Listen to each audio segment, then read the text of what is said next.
কি করছো মা? এই যে কচুর শাক কাটছি।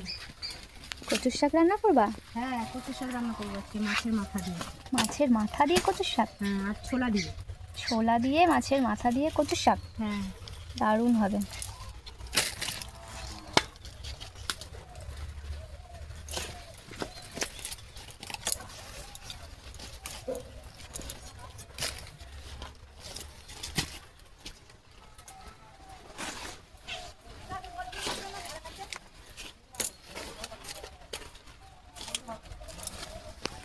শাকটা আস্তে আস্তে কেটে নিই।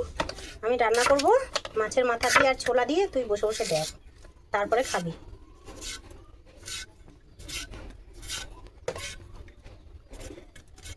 তাই হোক তাহলে। কেটে আবার সেদ্ধ করতে হবে।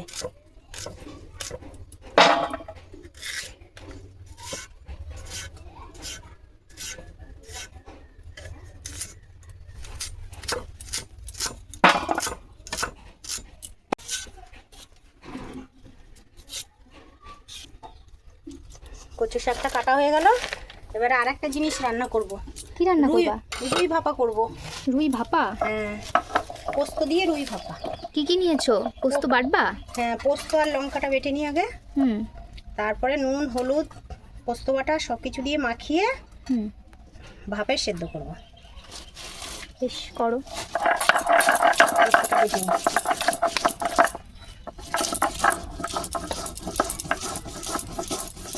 এবারে কচু শাকটা নুন দিয়ে সেদ্ধ করে ফেলে দিই, একটু ভাপিয়ে ফেলে নিই।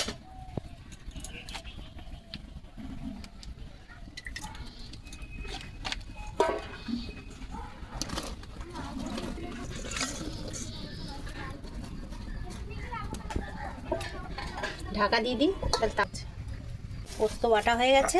এবারে মাছ দিয়ে পোস্তটা মাখিয়ে নিই।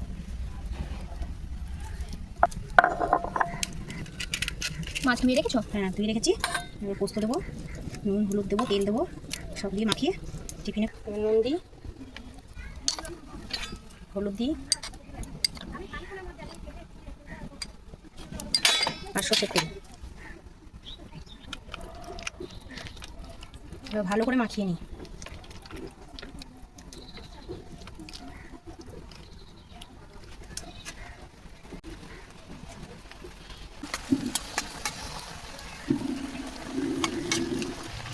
কচুর শাক সেদ্ধ হয়ে অনেকটা কমে এসেছে। দেখুন, রোদের মধ্যে বৃষ্টি পড়ছে, কি অবস্থা।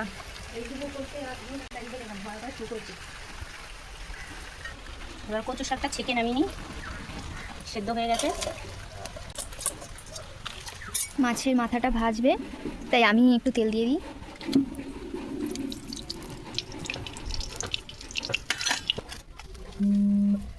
মাছের মাথাটায় নুন হলুদ মাখিয়ে নিই।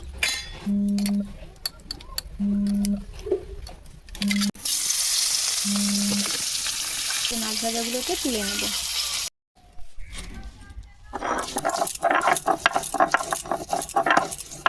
একটু তেল দিয়ে দিই।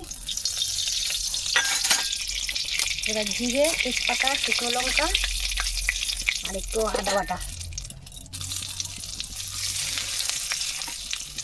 ফোড়ন দিয়ে দিলাম।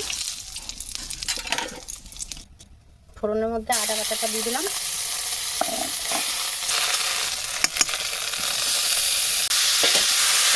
সব দিয়ে দিলাম। এবার নুন হলুদ দেবো।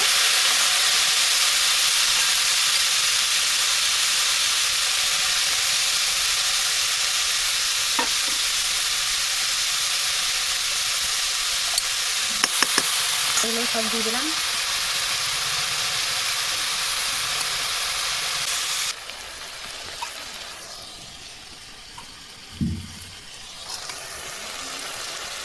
কাঁচা লঙ্কাগুলো দিয়ে দিই এবার।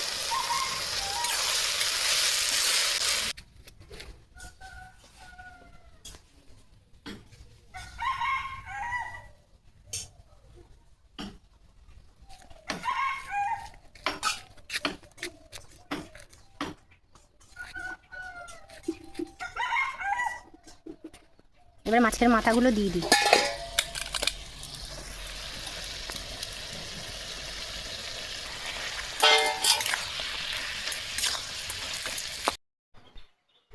কচু শাক রান্না হয়ে গেল। নামিয়ে নিলাম। এবারে খেতে হবে গরম ভাতের সাথে। এবার রুই মাছ ভাপাটা করে নিই পোস্ত দিয়ে।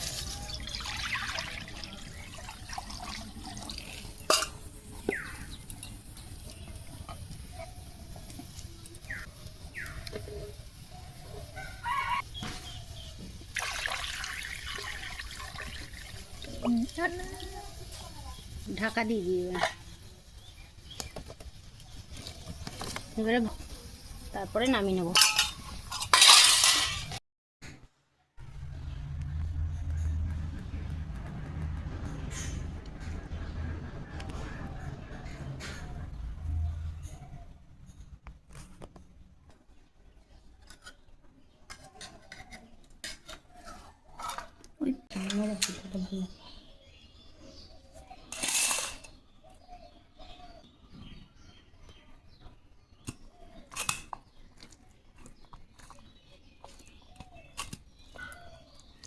খাচ্ছি কতক্ষণ দেবে। খেতে খুব সুন্দর হয়েছে, আপনারাও এরকম করে রান্না করে খাবেন।